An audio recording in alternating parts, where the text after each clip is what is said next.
I'd like it to be infinite. I want as much as we can possibly accumulate.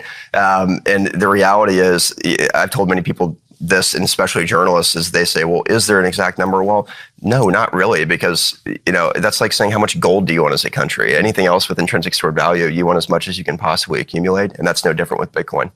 ¿Qué tal? Bienvenidos a CRIPTO. Bueno, pues como veis estoy grabando en un lugar diferente al que estáis acostumbrados. Ya os dije en el vídeo de ayer, el que os traje de actualidad, que no iba a estar en casa durante los próximos días, sino que iba a estar fuera. Continúo en Escocia, pero es un lugar un poquito más remoto y el internet no es tan bueno, así que bueno, pues tengo mis preocupaciones con ello, pero por ahora bien, aunque seguramente el vídeo tarde en subir, pero no pasa nada, ¿vale? Lo más importante es que continuemos aquí, vamos a continuar trayendo actualizaciones, esté donde esté, ¿vale? Hace algo de frío, así que aún tengo la chaqueta puesta, estoy en una especie de caravana como la que veis ahí, la del vecino, ¿vale? Algo así es. Y aún hace frío, pero es que lo primero que he hecho al llegar es ponerme a grabar, porque ahora es el momento en el que más hay que estar, ya lo sabéis, me da igual todo demás, ahora es cuando más hay que estar y no cuando hay un montón de FOMO y todo está explotando, etcétera, ¿vale? Ya lo sabéis. Este es el momento, y Besen, por ejemplo, dijo en el día de ayer que el nivel al que ha llegado el VIX en volatilidad es uno de los niveles indicadores a que, oye, pues es un buen momento quizás para ir ganando exposición, ¿vale? Y lo hemos visto en vídeos anteriores, que es lo que siempre ha dicho la historia, ¿vale? O sea, no vas a marcar el suelo completamente, pero sí te vas a acercar mucho más a él. Y eso es lo más importante, ¿vale? No hacer como la mayoría que vendrán cuando las cosas estén otra vez pampeando y Bitcoin por encima de los $100.000 eventualmente. Y vamos a hablar de ello, ¿vale? De posibles subidas, porque Anthony Pompliano ha estado en la CNBC en esta mañana y ha dado un poco pues sus ideas sobre la situación actual y, por ejemplo, ha dicho esto sobre cuánto tarda Bitcoin en moverse después del oro. But if you go back and you take a look, you can actually see that gold usually leads these rallies, and nobody really knows why that happens. My kind of guess would be that a lot of the central banks and institutional investors, they're either not approved to buy Bitcoin or they're not used to running to Bitcoin in these moments of kind of geopolitical uncertainty. What we do see, though, is when gold runs about 100 days later or so, Bitcoin not only catches up, it usually runs much harder. And so you get that kind of higher volatility. Y vale, sí, es cierto que muchos ya hemos dicho eso en el pasado y yo recientemente en un reporte de actualidad de hace unas semanas comenté que suele haber un retraso de entre 2 y 3 meses respecto al oro. Es verdad que di otras explicaciones aquí sobre el tema de la plata, ¿vale? Pero es cierto, Bitcoin estaría, si continuamos con este patrón de tardar entre 2 y 3 meses respecto al oro, estaríamos aquí ahora mismo, ¿vale? Bitcoin estaría aquí ahora mismo y solo estaríamos esperando al siguiente movimiento alcista. Pero eso es verdad que si me voy a la gráfica, que por cierto, hablando de gráficas, mirar quién está aquí en trending, Alchemy Pay, uno de los proyectos que incluimos en la narrativa de PayFi, incluso antes de hacer el vídeo de PayFi, ya hablamos de Alchemy Pay y dijimos un poquito cómo están muy expuestos en Asia, etcétera. Bastante buen pump de Alchemy Pay, sé que se han estado extendiendo y han estado haciendo diferentes partnerships en los últimos días, así que pues nada, al final pues sigo sin casarme con esta, igual que no me caso con ninguna, ya lo dije en el vídeo de ayer hablando sobre el tema de Mantén y lo que sucedió, pero por lo menos ha estado bastante bien, ha subido un 50% en la última semana. Así que como veis, aunque hable bastante poco de altcoin, sobre todo en este momento en el que estoy más conservador, y lo llevo diciendo ya por bastantes semanas, ¿vale? Bitcoin ahora mismo está comenzando por debajo de los $85.000 y nada ha cambiado sobre esas medias móviles de las que hablamos en el vídeo de hace un par de días, vídeo que me parece del más importante que he hecho en este canal, ¿vale? Ya sabéis, nada de traer FOMO, nada de vender humo, nada de todo demás, sino traeros lo que realmente creo y lo que pienso, y este es uno de esos vídeos que espero en 2 o 3 meses venir y decir, pues al final fue así. Esa es una de mis expectativas, el tiempo lo dirá, ¿vale? El tiempo lo dirá. Pero ya os dije en el vídeo de ayer que hay diferentes modos en el que puede haber un QE, puede ser a través también de bancos, una desregulación a ellos, y hay más, ¿vale? Hay más. Es que hay muchos modos en los que podemos ver un QE en este mismo año. Y pueden ser pues un poco encubiertos, pero es QE. Ahora, sobre el tema de Bitcoin y el oro. Bueno, ¿veis estas líneas amarillas? Esta es la gráfica del oro. Simplemente estas líneas amarillas van desde cuando el oro empezó a moverse hasta que dejó de moverse, ¿vale? He estado marcando esto y lo que he hecho es transportarlo a Bitcoin. Ahora, estas líneas verdes en la gráfica de Bitcoin lo que significan es el momento en el que Bitcoin empezó a moverse. Y las líneas amarillas continúan, pues, marcando cuando el oro empezó a moverse. Bueno, pues es un modo de ver cuánto Bitcoin ha tardado en moverse después de que el oro empezara a moverse. Y podemos ver que desde que el oro empezó a moverse hasta que Bitcoin empezó a hacerlo, pasaron aquí unos 126 días. Esto fue en 2019.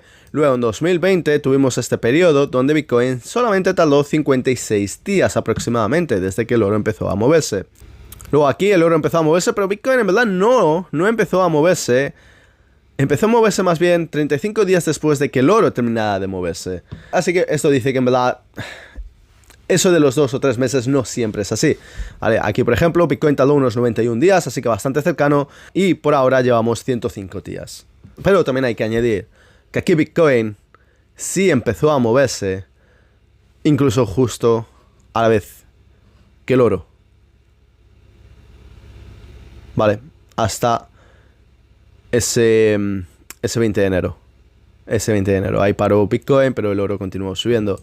Y seguramente es porque Bitcoin aún se ve como un activo que no es del todo adoptado, como sí es el oro. De hecho, lo que voy a hacer ahora es poneros esas entrevistas de Anthony Pompliano a el asesor de criptoactivos de la Casa Blanca, de Donald Trump. Ahí pues se habla mucho del tema actual, se habla sobre lo de revalorizar el oro, cosa que nosotros contamos ya en este canal hace unas cuantas semanas. Y luego pues se hablan de otras posibilidades, así que lo que voy a hacer es dejaros ese clip, está totalmente subtitulado al español para que no os perdáis ninguna información. Antes de eso, creo que lo que primero voy a poner es la entrevista de Anthony Pompliano en la CNBC, donde explica qué pasa con Bitcoin, ¿vale? La situación actual, ya que muchos buscamos pues ahora mismo un poco la actualidad, y luego está el tema ya del asesor de la Casa Blanca sobre activos digitales, el cual solo la parte de Bitcoin, hay alguna otra parte sobre la tecnología blockchain, sobre el tema de las monedas estables que hemos estado comentando aquí bastante últimamente, qué proyectos se verían beneficiados con esta legislación. Así que también sacaré eso, pero ya en otro vídeo. En este nos enfocamos un poquito más en la actualidad de Bitcoin y así estáis totalmente actualizados, porque ya sabéis que de vez en cuando quiero que también escuchéis lo que dicen otras personas, otra gente muy seguida, muy escuchada, sobre todo en el mundo anglosajón, que es lo que yo intento acercaros a vosotros. Así que es lo que voy a hacer. Poco más por ahora, ¿vale? Si hay algo más, pues luego haría otro vídeo ya un poquito más, quizás rápido, corto. Hay muchas cosas de las que hablar aún, ¿vale? Y no nos queremos perder absolutamente nada. Y algunas buenas noticias sobre el tema de los aranceles. El Reino Unido parece que está un poquito más cerca a llegar a un acuerdo con los Estados Unidos. También es el país que menos fue afectado por los aranceles de represalias. Simplemente era un 10% sobre el 10% que ya estaba de base. Así que tampoco era Reino Unido el más afectado, pero bueno, siempre es positivo. Ahora lo que queremos ver es que haya algún tipo de acuerdo entre China y los Estados Unidos, porque de momento ni uno ni otro parece ceder, sino que atacan todavía más. Pero bueno, ya estáis un poco al tanto de todo eso. Intentaré pues manteneros actualizados como siempre hago en redes sociales, y cualquier cosa realmente importante pues os la traeré al canal como siempre hacemos, ¿vale? De momento Bitcoin comenzando por debajo de los $85.000, tuvo algo de movimiento a los $86.000, pero ya os digo, esas fluctuaciones que hay de un día en una sola mañana no es de preocuparse. Lo que queremos es que Bitcoin pues continúe a largo plazo creciendo, y es mi expectativa. Pero bueno, de momento podéis ver que Bitcoin sí que está intentando romper esta tendencia, pero de momento pues continúa costándole.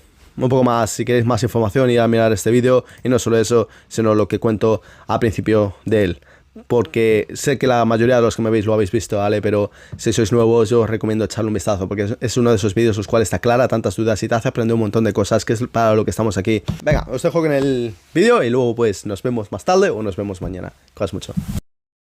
Welcome back to Squawk Box this morning. I want to take a look at the crypto market right now. Anthony Pompliano is here. He's the founder and CEO of Professional Capital Management. Bitcoin now sitting about, what, $85,000, $86,000 after touching, what was the most recent low? We're going to say about $76,000. Correct. Where are we going here? And how are you thinking about Bitcoin relative to gold in this particular moment? Yeah, I think that's what everyone's really talking about right now. Bitcoin is down about 10% to start the year. Gold's up 20%. But if you look out over 1 year, they're both up about 35%. So it's pretty interesting that there's been this divergence. But if you go back and you take a look, you can actually see that gold usually leads these rallies.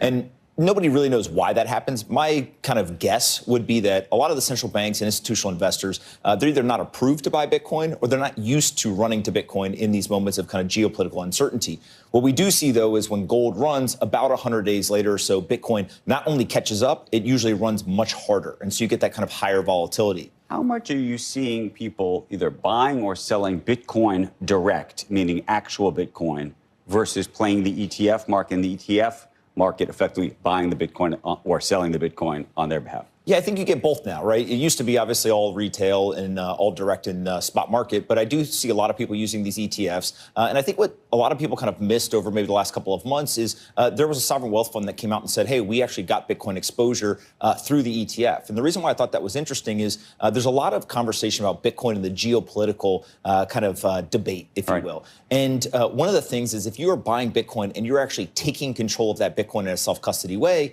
you may be doing it for things other than price. You may be worried about the U.S. Treasury market or maybe sanctions or something like that. But if you're buying Bitcoin via the ETFs, you're simply just getting price exposure. You're not actually doing it from a geopolitical strategy standpoint. And so I think there's a lot of countries around the world that are saying to themselves, well, if the United States has a strategic Bitcoin reserve, they're openly talking about the fact that they're going to go buy more, we should have a Bitcoin strategy. Doesn't mean that we have to buy. We could just sit it out. But we need to have a decision here. And buying the ETF allows me to get price exposure, but not actually take on the geopolitical risk of having to talk to you. Do you think they're going to actually be buying? I mean, that is a big question right now. I mean, yes, we have indicated that we're going to create this reserve, at least initially with, confiscated Bitcoin and the like. But do you think that there's definitely a sort of all green lights ahead for the taxpayer effectively to be buying Bitcoin? Because that's what we're talking about. They're talking about tariff money going.